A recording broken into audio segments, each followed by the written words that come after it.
Siempre nos quedará el cine. Con Irene Valle.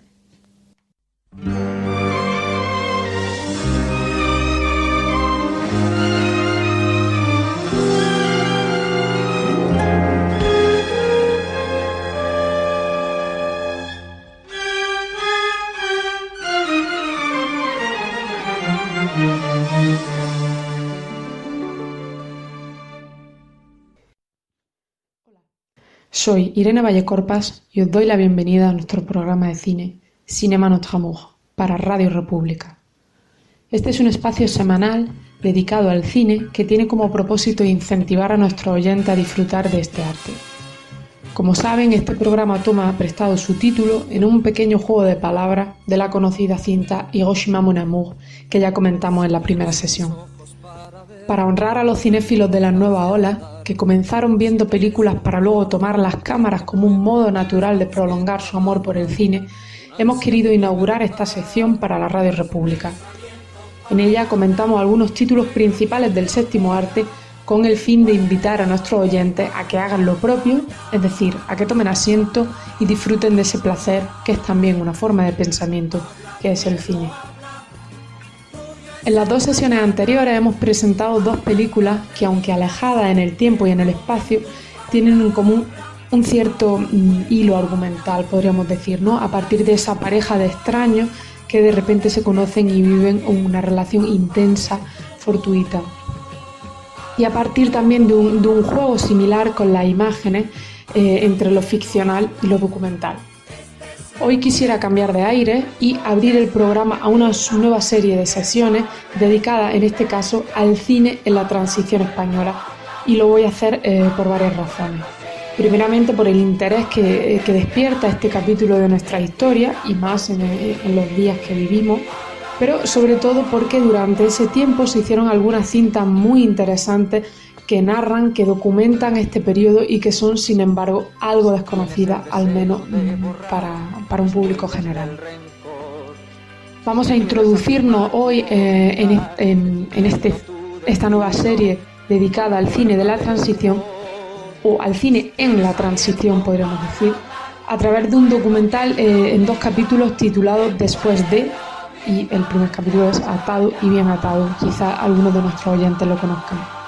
Pero antes de hablar de esta película debemos hacer algunos comentarios generales sobre el contexto histórico y algunas pinceladas sobre los cambios que sufre el cine en su relación con estos sucesos a comienzos de los 70 y que son decisivos realmente. En relación con ese primer motivo que me lleva a hablar de la transición, debo decir que evidentemente la transición fue un cambio de régimen completo y una etapa de crisis.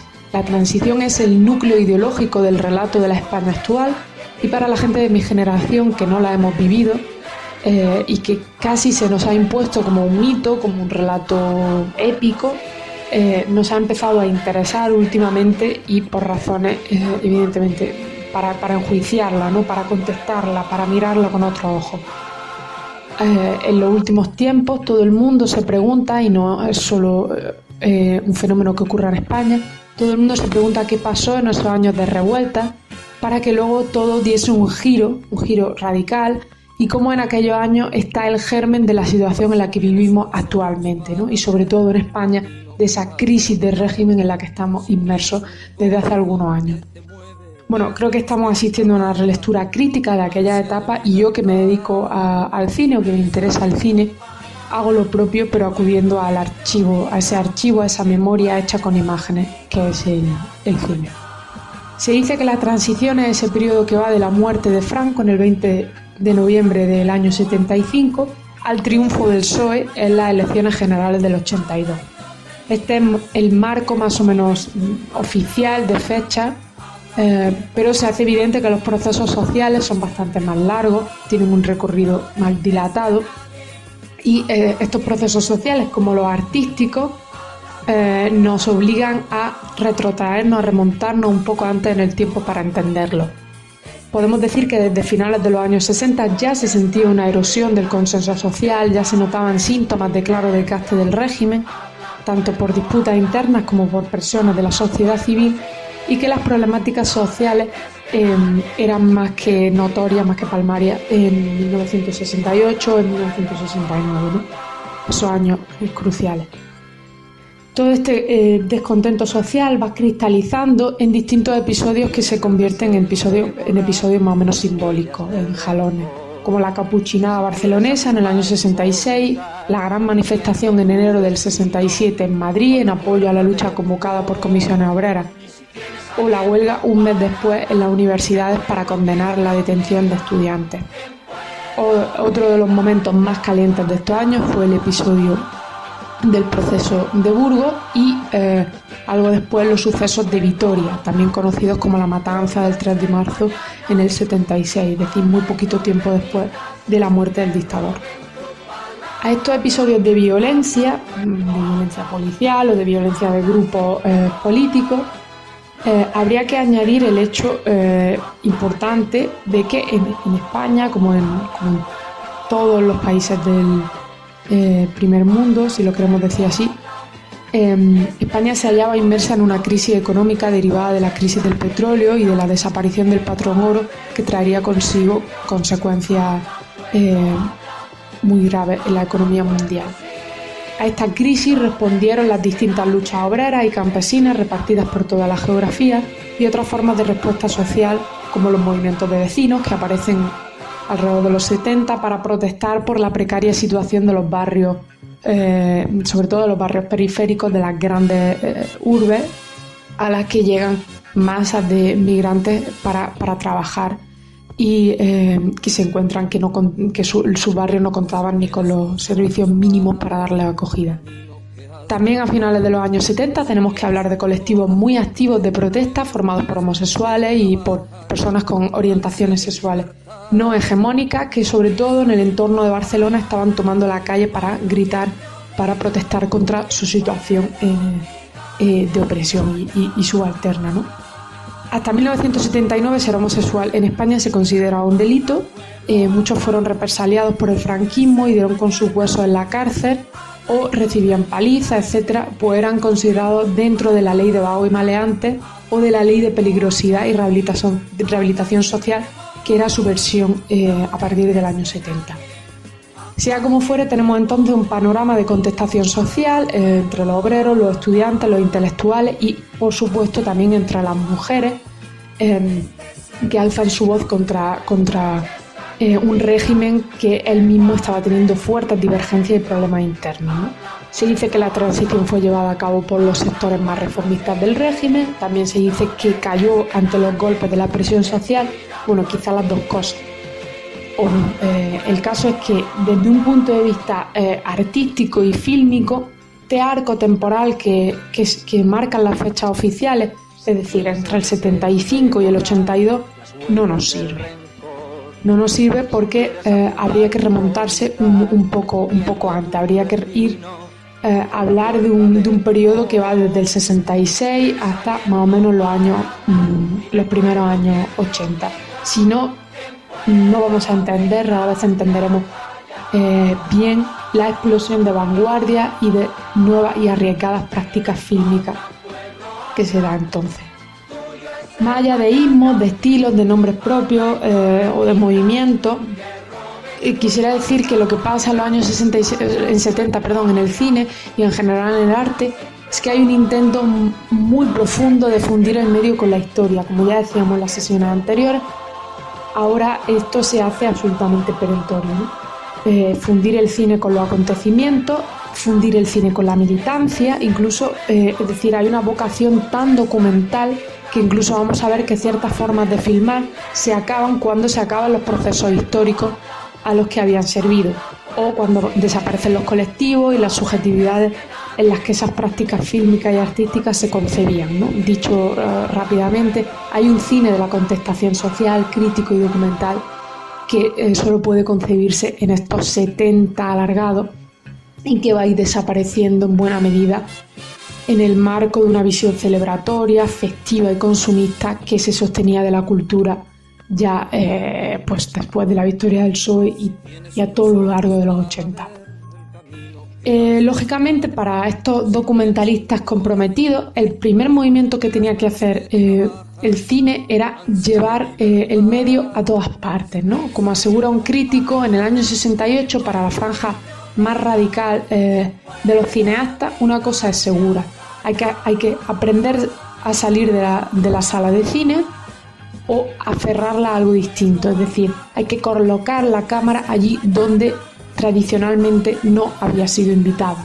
Llevarse las cámaras a las fábricas, a las asambleas, a los suburbios, llevarse las cámaras a las casas para ver qué sienten las mujeres, llevarse el cine a la calle llena de manifestantes y conseguir que la película no fuese solo un entretenimiento para rellenar el fin de semana, o no fuese solo algo bonito, sino que la película fuese una forma de conocimiento, si lo queremos decir así, ¿no? Desde entonces las películas van a adoptar muchas fórmulas, más allá del formato tradicional del relato de ficción. Es decir, más allá de que una película te cuente una historia, las películas ahora pueden funcionar como una octavilla, pueden hacer las veces de un megáfono, de una pancarta en la que explicaran un problema de algún colectivo. Se puede jugar con la idea de que la pantalla es un lugar donde escuchar una conversación, ¿no? Por ejemplo, hay una película de Pere Portabella que se llama Al sopar, que es una conversación entre intelectuales, políticos y gente así, que ha pasado por la cárcel, etcétera, ¿no? Es decir, las películas se presentan como un vector de debate o un espacio para una comunidad de hablantes, ¿no? Pensemos, esto son características del cine, de este cine documental de los 70. Pensemos que esta idea en España, es decir, un país donde ni siquiera se podía hablar, donde la idea incluso hablar con el vecino era algo peligroso. Esta idea de que de repente se escuchan otras voces es absolutamente crucial. La idea de que el pueblo vaya paulatinamente hablando, de que voces que no se habían escuchado vayan paulatinamente siendo escuchadas en una pantalla, era algo radicalmente peligroso. Incluso eso es una cosa políticamente muy arriesgada, ¿no? Las películas, por tanto, de la transición hechas durante ese periodo, que no tienen por qué emular el discurso de la transición, sino las películas hechas en ese periodo, si algo tienen en común es que quieren dejar hablar. Todo el mundo tiene que acercarse a la cámara y contar algo. Los campesinos, las mujeres, los obreros, los militantes, los jóvenes, los más analfabetos, daba igual, los intelectuales, los políticos, un montón de gente que ya no son el poder, que ya no son la voz del nodo, se acerca y habla a la cámara. Esto es fundamental y un cambio, a mi ojo, decisivo, ¿no? Los cineastas van entonces a tratar de ser lo más fieles posible a esa voz, a ese cuerpo compacto y espontáneo que se forma en las calles, procurando entablar una empatía con lo que filma, es decir, procurando como mimetizarse con lo que se filma, buscando las miradas, buscando las reacciones de las personas en la calle, aún a riesgo de que las imágenes resultantes estuviesen pues repletas de faltas, de accidentes, de desencuadres, de desenfoques o de discursos inconexos.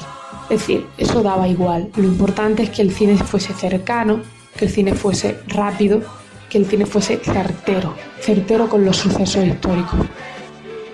Y bueno, después de toda esta introducción al fenómeno, al contexto, una introducción muy somera al contexto histórico de la transición, y después de este comentario general sobre los cambios en el cine, yo creo que si hay una película que representa de manera inigualable, esa idea de que el pueblo tiene que hablar, de que puede mirar a la cámara y de que en España las problemáticas son muchas y muy variadas y los contextos entre los colectivos son muchas. Si hay una película que es la prueba de ello, es ese doble documental o documental en 2 capítulos llamado Después de, y realizado por los hermanos Cecilia y José Juan Bartolomé en el año 81. El español no está en condiciones de elegir su destino, porque ha estado acostumbrado siempre a que le dirijan, a que le lleven, a que le ocupe las cosas. No se os puede dejar solos. La primera parte de esta historia comienza 3 años después de la muerte de Franco. Las opiniones están divididas. Después de los Reyes Católicos, Francisco Franco. Tenía que haber muerto antes o después. Después. ¿Antes o ahora? Que no tenía que haber nacido. Yo soy franquista 100%. Y lo que nos hace falta en España es otro Franco. Mentira, jamás será mentira.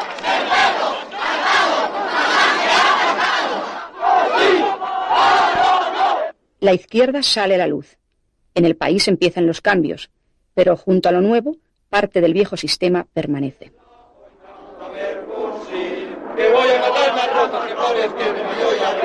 Pero esas libertades, desgraciadamente, como dice el gran pontífice Pío IX, son libertades de perdición. Los cambios únicamente que nos han dejado abrir los locales y exhibir las banderas. Pero nada más, porque los cambios en las fábricas siguen esperando la dictadura de los patronos. Además, yo no conozco a ningún ministro que sea de izquierda. No existe tal izquierda en el Parlamento, es una mal llamada izquierda. Y desde luego tocada del ala por el machismo, pero bien tocada del ala. Por nosotras no han hecho nada ninguno de esos partidos políticos ni todo el Parlamento. ¿Y en ese Parlamento cuántas mujeres hay? Es decir, el que está en el Parlamento no se moja el culo aquí en la calle, no le pega a nadie de hostias. No se os puede dejar solos es también la crónica de un desencanto. Que mientras no haya una verdadera democracia podemos estar igual. Ahora que hay que ir poco a poco, bien, tenemos un poco más de libertad, pero no es la libertad que tenía que haber. Debemos de ir al ministerio a sacar al señor gobernador de su concha de caracol, que se le caen los pantalones, que se le vea el culo como a nosotros. ¡Marcha de aquí, que usted no me viene a engañar a la gente! Eso es lo que dice Jesucristo. Digo yo usted también. Eso es lo que dice Jesucristo. Que el obrero trabaja 8 horas y el empresario trabaja 16 y 24, nada más. Verás el curro, verás como nadie roba. Bueno, si uno ya es de robar... Mira, un juez lo único que hace es... A él le pagan un sueldo. Si le pilla el día bueno que gana su equipo y su mujer le da cuartel esa noche, te da bola. Y si esa noche lo lleva chungo, te manda para allá. Nadie está satisfecho. El descontento alcanza incluso a los agricultores y empresarios que votaron a este gobierno. Las vacaciones las cogeremos el día que nos den el subsidio de vejez.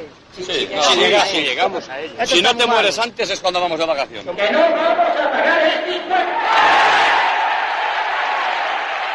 No se os puede dejar solos. La primera parte de esta historia concluye con la otra cara del descontento, la de los que quieren el retorno a la dictadura de la que España todavía trata de salir. Que aunque haya muerto el perro, la rabia continúa. No ha muerto. Todavía no ha muerto. Le falta todavía mucho. Tiene bastantes raíces metidas dentro. Bueno, no sé si habrá muerto, pero el pestazo que da, chico, mucho. Soy la presidenta nacional de las margaritas, de la hermandad de Tés y Requetés. Jamás acataremos la monarquía liberal y capitalista.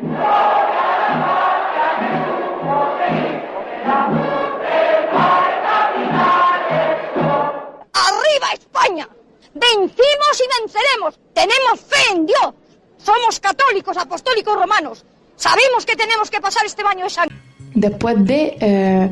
está, como digo, dividida en dos partes. La primera parte se titula No se os puede dejar solo y es del año 81, y la segunda parte se llama Atado y bien atado, del año 83. Es, como digo, un retrato esta película es un retrato fidedigno de la compleja coyuntura de la transición española, ¿no? En ella simplemente los cineastas salen a la calle, van a distintos eventos, pasan por el campo, pasan por todos esos lugares que he comentado, por las fábricas, hablan con mujeres, etc. Y una serie de personas anónimas que allí encuentran les van a brindar la oportunidad de valorar de forma contemporánea eso que ahora se llama tiempo real, que es una tontería de expresión, porque todo tiempo real, también el pasado.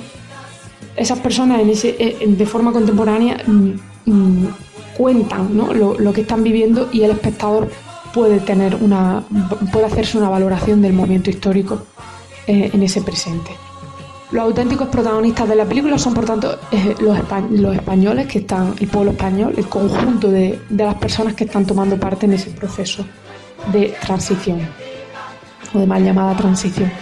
Es por ello, por la agudeza, la constancia y la valentía a la hora de filmar y recopilar y distribuir los materiales, que esta película se antoja tan interesante y tan importante. Es un auténtico testimonio fílmico de este periodo, ¿no? Los cineastas, uno de los caracteres más interesantes de la película es que los cineastas se acercan a procesos que ahora consideramos han pasado desapercibidos a la hora de valorar la cuestión de la transición, ¿no? Y que son, por ejemplo, la importancia del campo, cómo se va desindustrializando el país, sobre todo en el norte, qué ocurre con la tierra, qué le ocurre con las mujeres. Todo el desencanto, que no era solo un desencanto de la progresía o de los intelectuales de izquierda, sino que era un desencanto que podía encontrarse en casi cada esquina, ¿no? del país. Habla también la película de la desintegración, de la disgregación autonómica, ¿no? de toda la cuestión de los procesos nacionales, de Cataluña, del País Vasco, sobre todo en el segundo capítulo, ¿no? En el que ya se ve que los temas van virando de la cuestión del trabajo, del voto, de las mujeres, a el segundo capítulo en el que se habla muchísimo más de los nacionalismos, ¿no? De Andalucía, de Cataluña y tal. Se ve también muy claramente en la película cómo la ultraderecha española toma la calle continuamente para defender esta visión de una grande y libre, de una España grande y libre. Los cineastas se introducen en los mítines de Blas Piñar, de Fuerza Nueva, y van entrevistando a cada uno de los personajes que encuentran allí, o filman las declaraciones de la cantante Charo Reina, que se muestra también a favor de Fuerza Nueva. Es decir, que la película es todo un fresco de todo lo que ocurre en el país en ese momento, en el que parece que no se corta nada, ¿no? Parece que la sensación es que hay una infinidad de opiniones que no tienen por qué estar censuradas, porque ya se ha vivido demasiado tiempo de censura, ¿no? Hay un momento, por ejemplo, precioso en el que se filma a unas mujeres ya muy mayores que se alegran de la muerte de Franco, porque han sufrido lo mayor durante todo este tiempo, y que hablan así bajito porque llevan tanto tiempo calladas por miedo, ¿no? Pues la película no va a dejar a nadie al margen. Esa es la idea. No se deja ningún tema al margen, no se deja a nadie al margen, y esto, nada más que con este gesto de no censurar, ya el relato oficial empieza a tambalearse, ¿no? Bueno, espero que disfruten esta película, que les mueva la reflexión. Yo la semana que viene, en nuestro siguiente programa, trataremos otra película de este periodo que se centra exclusivamente en la cuestión del campo durante ese periodo de la transición. Hasta la próxima.